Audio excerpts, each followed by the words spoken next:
Maka kami Forum Penyelamat Reformasi dan Demokrasi yang terdiri dari purnawirawan TNI Polri, akademisi, dan tokoh-tokoh masyarakat, budayawan, dengan tegas menyampaikan petisi sebagai berikut.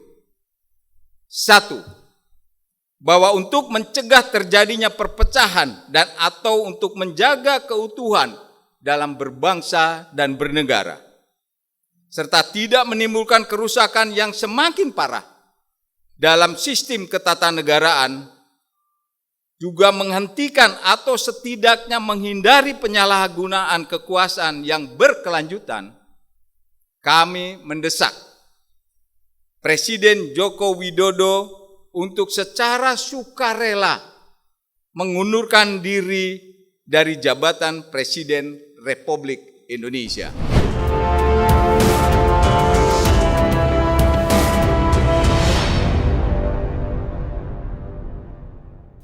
Selamat sore teman-teman media.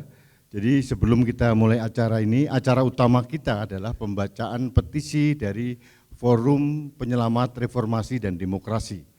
Sebelum kita mulai, kami perlu sampaikan bahwa Forum Penyelamat Reformasi dan Demokrasi ini adalah kumpulan atau komunitas warga bangsa secara individu, tidak mewakili organisasi apapun, kelompok apapun, tapi secara individu-individu yang peduli terhadap bangsa dan negara.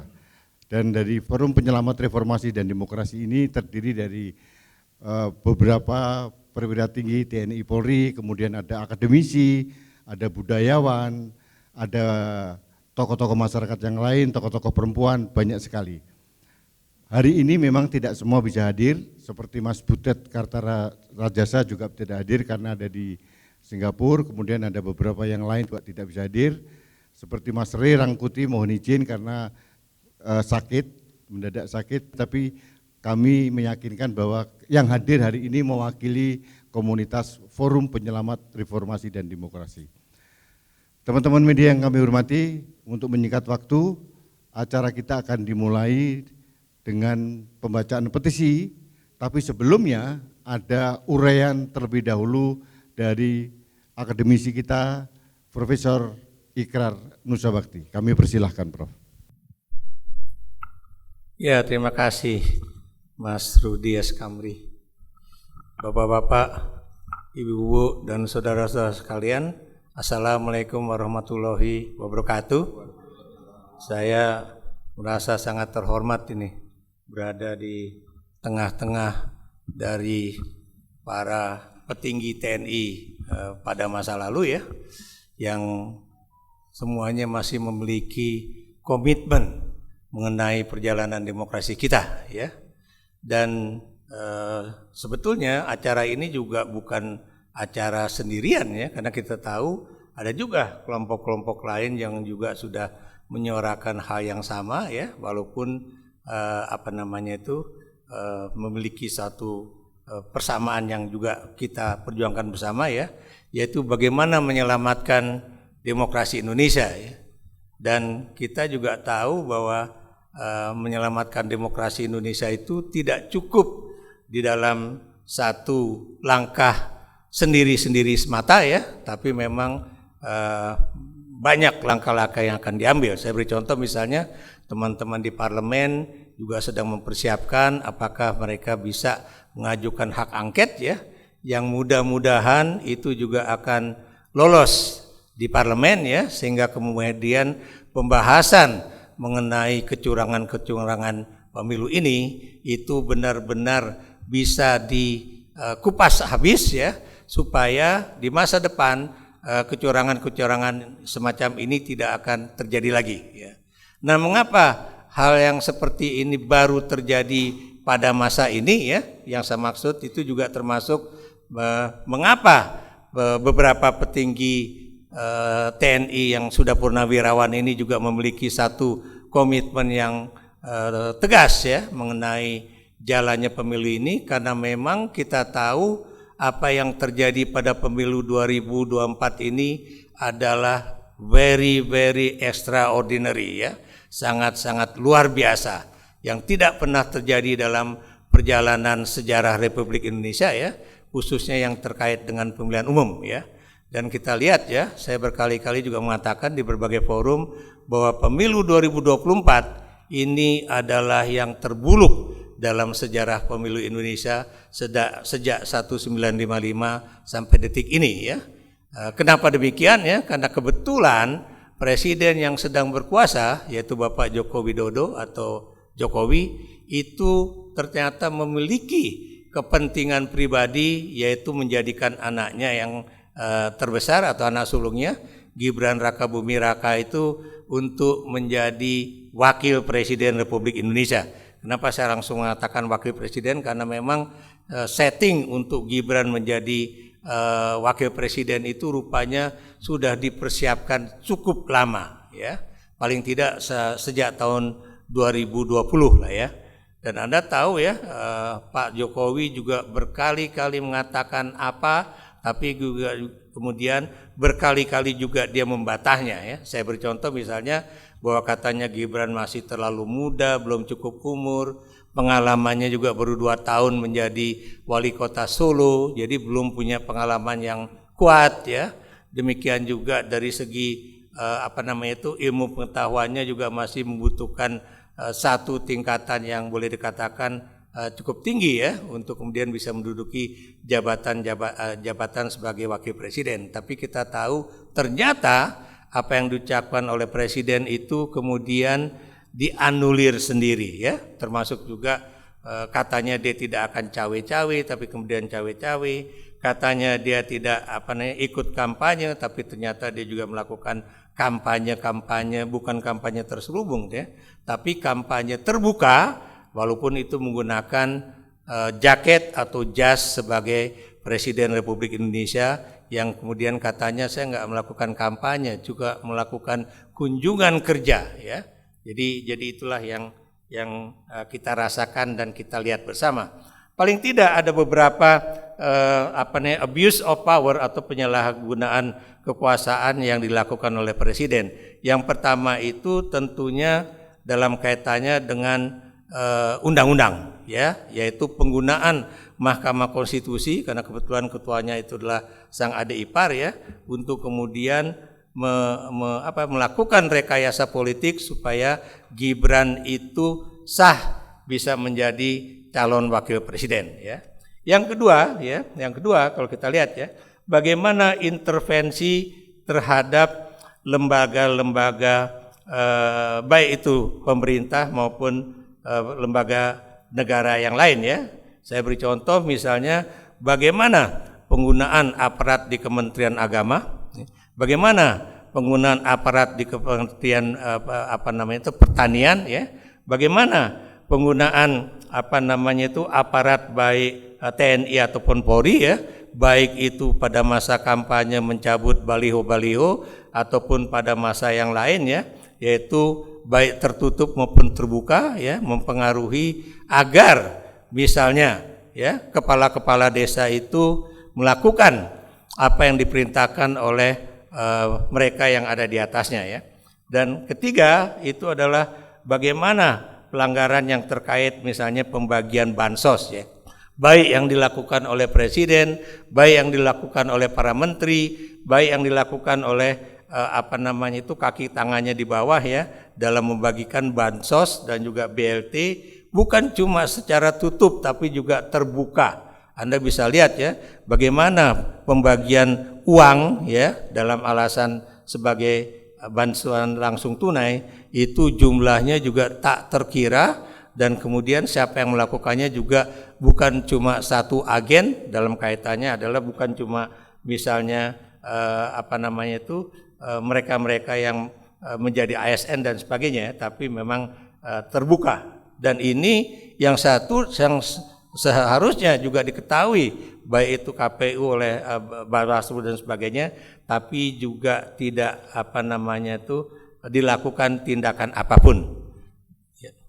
Dan saya juga melihat bahwa penyalahgunaan kekuasaan yang sangat terstruktur, sistematis dan masif ini dilakukan oleh Presiden Republik Indonesia secara terbuka ya, Kenapa? Karena beliau memang kayaknya merasa bahwa dia adalah penguasa yang paling kuat di dalam jajaran Republik Indonesia saat ini ya. Bahkan beliau merasa dirinya lebih kuat dibandingkan bukan cuma legislatif dan yudikatif, tapi juga dibandingkan juga presiden-presiden sebelumnya.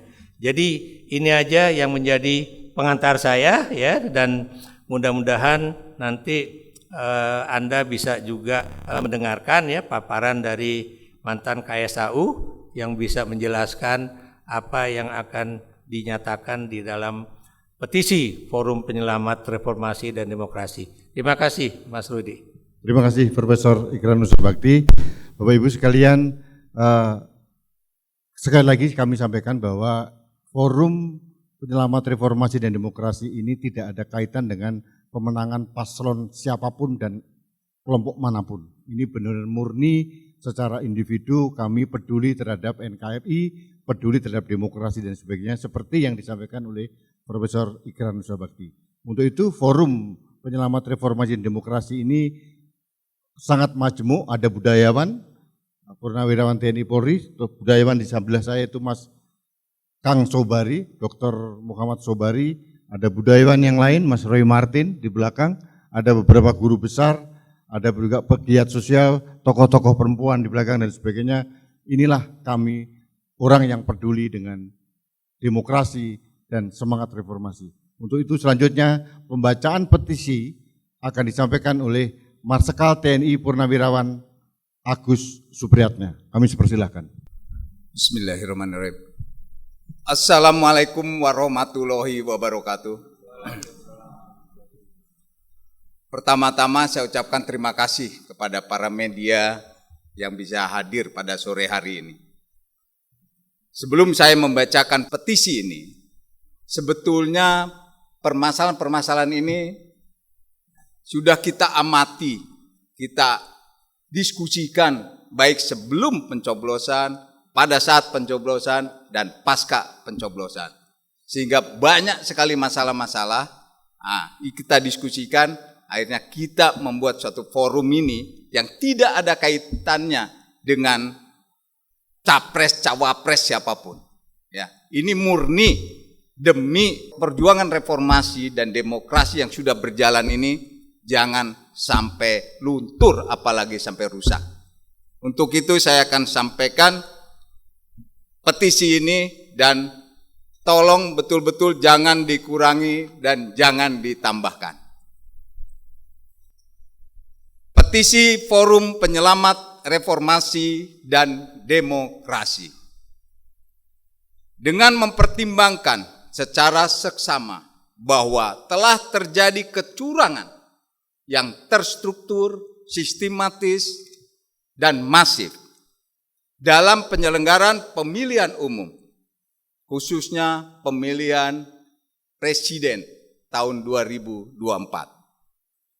Baik sebelum hari H, pada hari H, hari Rabu tanggal 14 Februari 2024, dan pasca hari H. Yang antara lain berupa terjadinya abuse of power, penyalahgunaan kekuasaan, sehingga patut diduga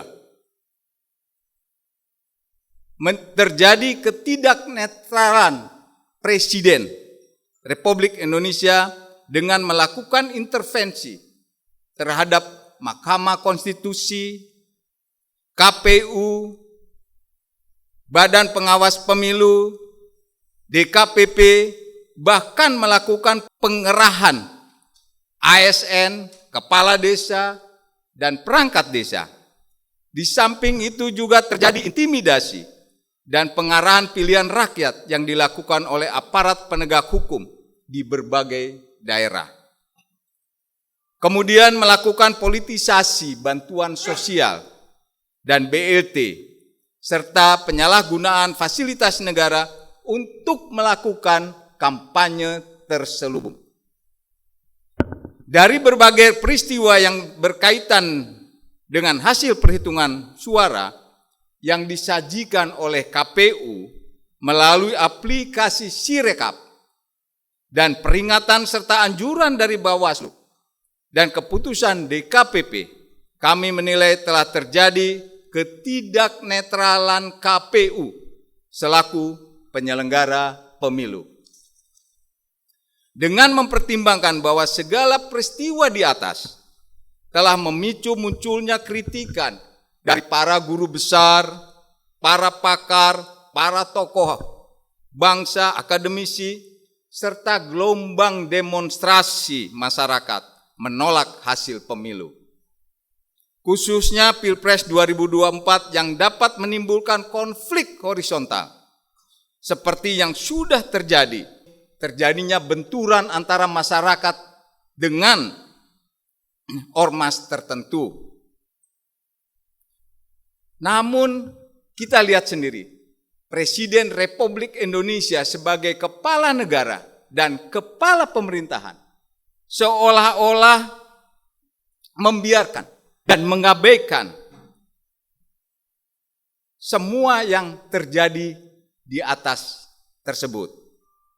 Maka kami Forum Penyelamat Reformasi dan Demokrasi yang terdiri dari purnawirawan TNI Polri, akademisi, dan tokoh-tokoh masyarakat, budayawan, dengan tegas menyampaikan petisi sebagai berikut. 1. Bahwa untuk mencegah terjadinya perpecahan dan atau untuk menjaga keutuhan dalam berbangsa dan bernegara, serta tidak menimbulkan kerusakan yang semakin parah dalam sistem ketatanegaraan, juga menghentikan atau setidaknya menghindari penyalahgunaan kekuasaan yang berkelanjutan, kami mendesak Presiden Joko Widodo untuk secara sukarela mengundurkan diri dari jabatan Presiden Republik Indonesia. 2. Apabila Presiden Joko Widodo tidak mengindahkan poin 1 di atas, maka kami mendesak kepada DPR RI untuk mengajukan hak angket guna menyelidiki kecurangan pemilu 2024 serta dugaan penyalahgunaan kekuasaan dan anggaran negara oleh Presiden demi memenangkan pasangan calon tertentu dalam Pilpres 2024. 3. Dengan mempertimbangkan kecurangan yang terjadi pada Pilpres 2024 secara TSM, kami menuntut pembatalan hasil Pilpres 2024 dan melaksanakan pemilihan presiden ulang dengan terlebih dahulu mengganti semua perangkat penyelenggara pemilu karena sudah terbukti bertindak tidak transparan, tidak profesional, dan tidak amanah dalam menjalankan tugasnya. 4. Dengan mempertimbangkan hasil sidang Kehormatan Mahkamah Konstitusi dan hasil sidang Dewan Kehormatan Penyelenggara Pemilu, di mana pencalonan Saudara Gibran Rakabuming Raka jelas cacat etika, cacat moral, cacat prosedur, dan ada benturan kepentingan, konflik of interest. Kami mendesak agar Saudara Gibran Rakabuming Raka didiskualifikasi dan tidak diperbolehkan mengikuti Pilpres ulangan yang akan diselenggarakan. 5. Kami mendesak kepada pimpinan TNI Polri untuk menjaga kehormatan dan kredibilitas institusi dengan tetap tegak lurus menjaga netralitasnya dan tidak membuka peluang dimanfaatkan oleh pihak tertentu untuk masuk dalam pusaran politik praktis. 6. Kami meminta kepada masyarakat untuk tetap tenang dan tidak terpancing oleh provokasi ancaman konflik horizontal, serta menjaga persatuan dan kesatuan demi keutuhan bangsa dan negara. Jakarta, 24 Februari 2024, Forum Penyelamat Reformasi dan Demokrasi. Sekian, terima kasih.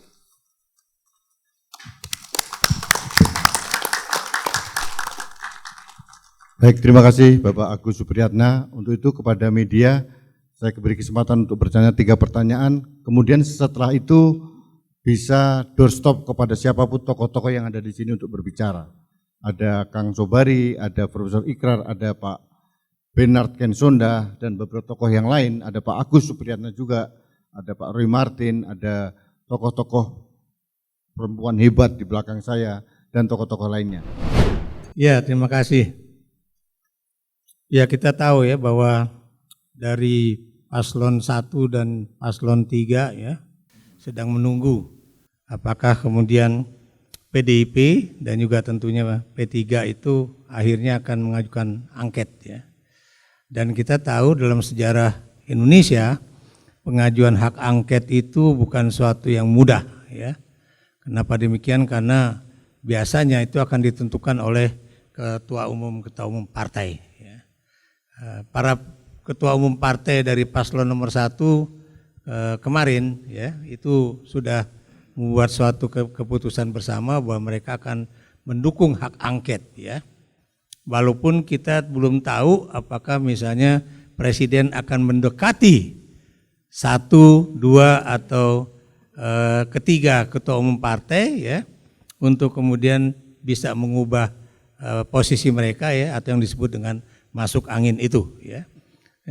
Dan kita juga belum tahu apakah P3 itu juga akan ikut di dalam hak angket karena ada juga pernyataan dari petinggi P3 yang katanya nggak mau ikut ya. Walaupun kalau saya lihat dari PDIP karena sudah mendapatkan green light dari ketua umum partainya ya Ibu Megawati Soekarno Putri, mudah-mudahan PDIP akan satu suara dan tegak lurus dengan ketua umumnya ya. Termasuk juga Sang Putri Puan Maharani yang sekarang sudah sedang menjadi Ketua DPR Republik Indonesia ya.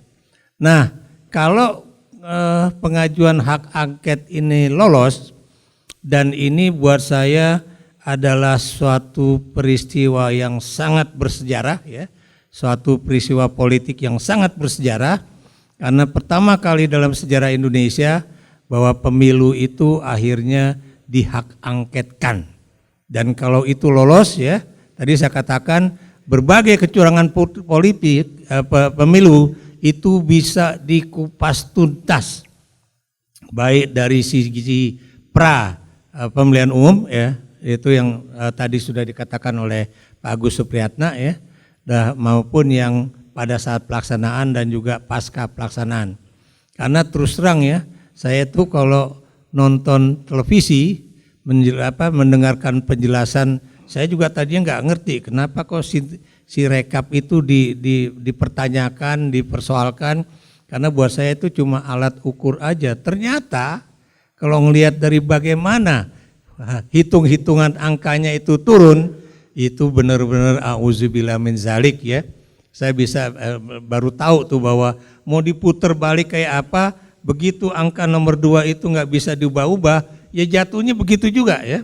Atau bahkan kemudian ada juga misalnya video pendek yang memperlihatkan ya, teman saya juga ya, alumni UI juga ya, yang kebetulan menjadi surveyor atau pollster yang sudah membuat satu angka yang menyatakan nomor 1 dapat berapa, nomor 2 dapat berapa, nomor 3 dapat berapa, angkanya persis dengan hasil quick count. Ini buat saya auzubillah min zalik. Makanya satu-satunya yang kita masih harapkan yaitu benar-benar penghitungan suara manual atas dasar formulir C1 plano itu ya. Walaupun itu kita belum tahu bagaimana. Jadi itu Mas ya, jadi kita berharap tidak masuk angin dan itu mudah-mudahan bisa masuk ke hak angket DPR, dan kalau itu terjadi itu benar-benar terobosan sejarah besar dalam politik Indonesia karena memang harus dikupas ya. Mengapa presiden kemudian melakukan intervensi ya? Mengapa siapa yang menjadi tangan kanan presiden di kantor sekretaris negara misalnya kan, yang itu sudah banyak infonya dan mudah-mudahan bisa dikupas semuanya ya, termasuk juga Menteri Agama misalnya yang mengatakan bahwa saya kalau diminta 8% nggak bisa, ketinggian, saya bisanya 4%. Apakah itu benar ada, dan kalau benar ada bagaimana caranya ya, termasuk juga orang-orang menjadi penyuluh agama, penyuluh pertanian, bagaimana kemudian itu kok bisa disuruh untuk melakukan penggalangan massa agar massa itu memilih paslon nomor 2 ya. Apalagi kemarin juga saya tambah informasi baru, rupanya para pengusaha itu juga diancam agar mereka tidak boleh memberikan dana sumbangan untuk baik itu paslon nomor 1 ataupun paslon nomor 2 ya. Jadi kalau Anda lihat situ, kalau nomor 3 maksud saya, sorry saya ralat ya tadi ya. Jadi begini ya, kalau nggak usah pakai anggaran APBN aja, itu dana yang katanya sepertiga dari konglomerat Indonesia mendukung paslon nomor 2, itu aja gedenya udah auzubillah min zalik. Apalagi ditambah dana bansos ya Pak Agus, yang angkanya Anda tahu ratusan triliun, bukan main nilainya ya. Jadi itu aja Mas tambahan dari saya.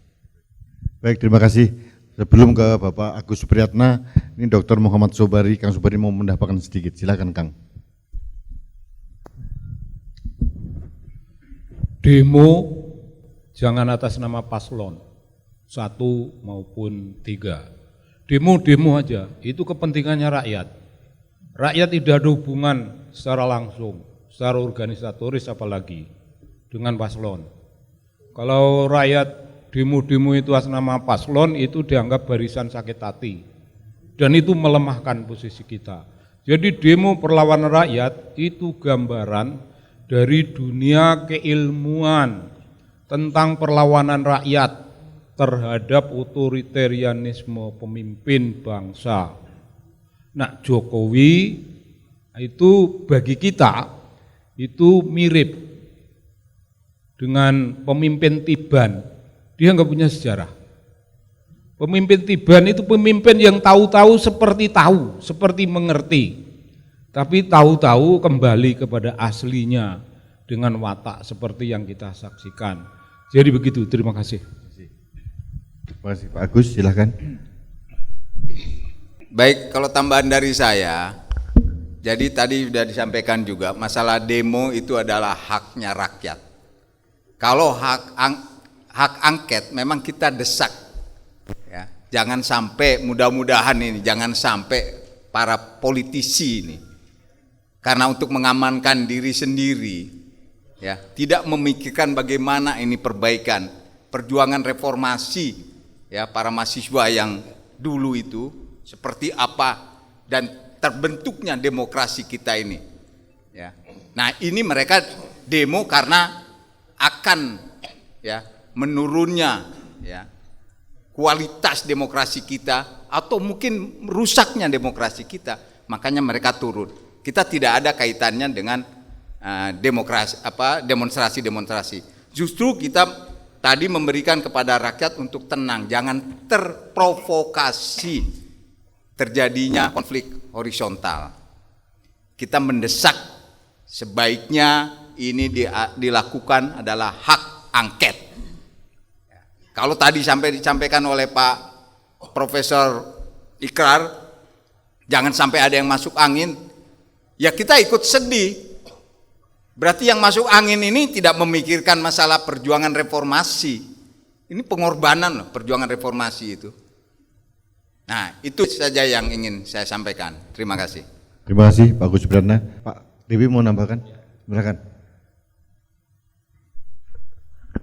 Baik, teman-teman yang saya hormati, tadi pagi pada sebelum jam 11 itu Ketua Umum PDI Perjuangan, Ketua Umum P3, Perindo dan Hanura sudah menyepakati, ya, intinya 2 poin. Di sini ada sekitar 5 poin, tetapi saya akan sebutkan saja, sepakat untuk melakukan perlawanan secara teratur, baik melalui upaya-upaya hukum maupun menyetujuinya dilaksanakan kegiatan di DPR itu ya, perlawanan secara terukur, kemudian setuju penggunaan hak angket